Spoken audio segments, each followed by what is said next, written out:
नमस्कार, स्वागत है आप सभी का प्रातः दर्पण न्यूज में। मैं हूं आपके साथ अनीशा। खबरों की शुरुआत करेंगे खास खबर से। गया के दक्षिण बिहार केंद्रीय विश्वविद्यालय में पंडित दीनदयाल उपाध्याय की जयंती मनाई गई।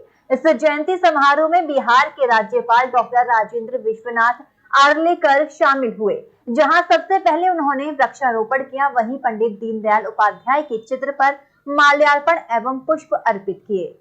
दक्षिण बिहार केंद्रीय विश्वविद्यालय परिसर में नवनिर्मित मधुबन अल्पाहार गृह का लोकार्पण किया गया।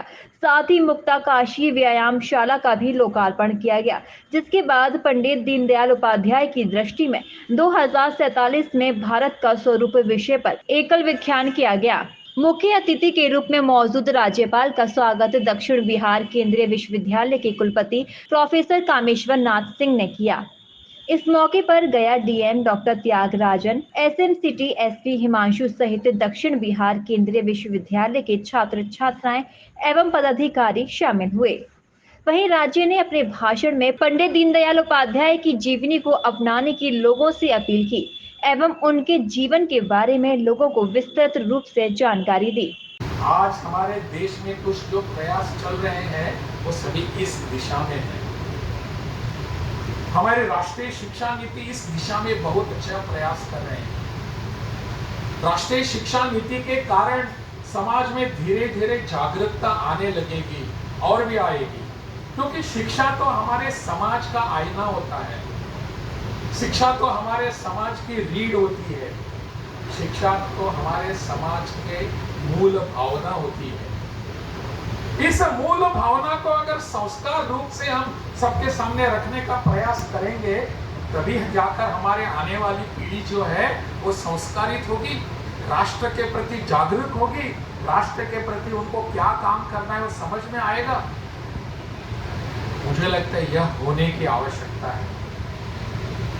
यह जब एकात्मता निर्माण हो जाएगी हम सबके बीच में, तब पता चलेगा हमको, तब हमको आनंद होगा, तब हमको दुख होगा कि और कहाँ कुछ होता है तो हम सबको आनंद हुआ। हम सब ने प्रतीत किया ना कि सुधांशु वहां श्रीहरिकोटा में जाकर वहां कुछ कार्य योगदान दे रहा है और चंद्रयान 3 वहां जाकर चंद्र पर जाकर उतर रहा है और उसमें अपने सुधांशु का यहाँ योगदान है। हम सबको आनंद हुआ। हमारी आत्मा, हमारी चिति जागरूक होने का यह उदाहरण है। हमको आनंद हुआ। अरे अपना हमारा एक भाई वहां जाकर कर रहा है, हमको आनंद होता है, हम इससे गर्वित होते हैं। मुझे लगता है यह जागरूकता धीरे धीरे हमारे बीच में आने लगी है। जब ये जागरूकता नहीं होती तब तो बहुत सारी समस्याएं आ जाती हैं। हमारी शिक्षा नीति आज हमको इसकी और सतर्कता से और पॉजिटिव रूप से, सकारात्मक दृष्टि से देखने की दृष्टि दे रहा है। भारतीय शिक्षा नीति आज की जो है वो शिक्षा नीति पहले वाली शिक्षा नीति से हटके है।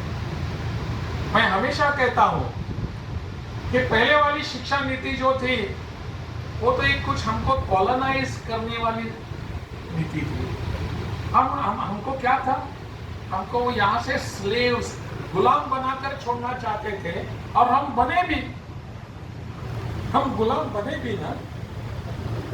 आज मुझे अपने कुलपति साहब बता रहे थे कि यहाँ एग्रीकल्चर का हम यहाँ कोर्स शुरू कर दिया, बीएससी एग्रीकल्चर है, और उन्होंने बताया भी 60 सीट है, लगभग 4000 से ज्यादा एप्लीकेशन, 4000 से ज्यादा एप्लीकेशंस आए थे 60 सीटों के लिए।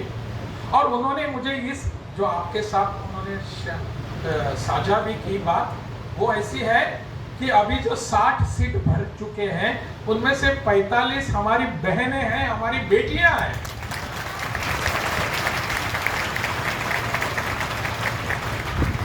मैंने ये जब बात उन्होंने मुझे बताई चाय पीते पीते, तो मैंने मजाक में एक बात उनको और एक बताई।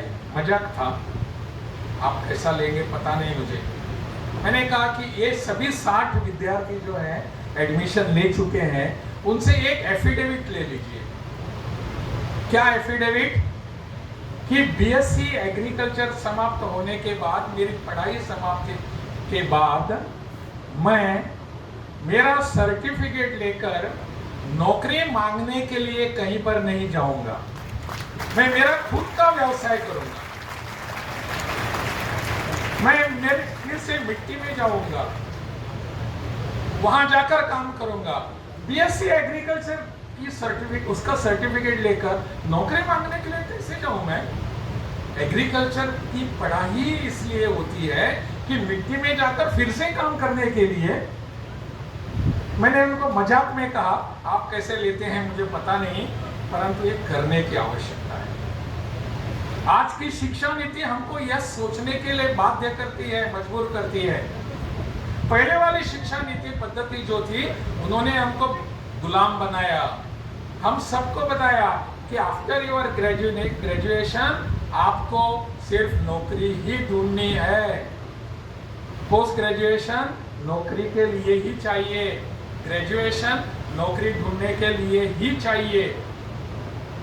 लेकिन इस सोच को, इस विचार को हमको बदलना चाहिए। आज की शिक्षा नीति हमको बताती है, नहीं भाई, आपको खुद के पैरों पर खड़ा रहकर एक कुछ योगदान करना है। नौकरी मांगने वाले नहीं, नौकरी देने वाले बनो, नौकरी देने वाले बनो।